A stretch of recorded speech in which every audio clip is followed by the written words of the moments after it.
कराची में सिंध जे नाले वारे वकील आमिर वड़ाइच जे मथां कातलाना हमलो जेको गुज़िरियल ॾींहुं थियो आहे उन हवाले सां मातली में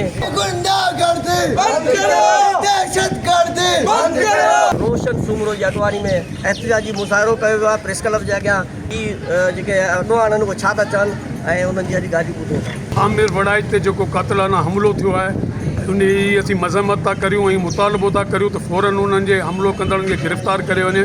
जी त असांजो जूनियर ज़ुल्फ़कार अली भुट्टो जॾहिं कराची में पुॻो त मलीर बार वारनि हुननि जी वॾी वेलकम कई। उन जी तसलसल सां हीअ केनाल समूरा नामंज़ूर जे हिसाब सां असांजो अॼु इहो ई आहे त जेको बि केनालनि जी मज़म्मत कंदो उहो असांजो दोस्त आहे, असांजो साथी आहे ऐं शहीद भुट्टो उन्हनि सां बराबरि जी शरीक आहे। उन्हनि सां गॾु कुलो कुलो में मिलाए पींदासीं। असीं वरी बि हिकिड़े दफ़ा ॿीहर मुतालबो था करियूं त आमिर वड़ाइच जे हमलो कंदड़नि खे फ़ौरन गिरफ़्तार कयो। असांजो एहतिजाज आमिर वड़ाइच जे मथां जेको हमलो थियो आहे असां उन जे हमलेवारनि जे ख़िलाफ़ु सख़्तु लफ़्ज़नि में मज़म्मत करियूं था। हीउ जेको आमिर वड़ाइच जे मथां हमलो थियो आहे इहो हमलो सिंध जे शोर जे मथां हमलो कयो आहे।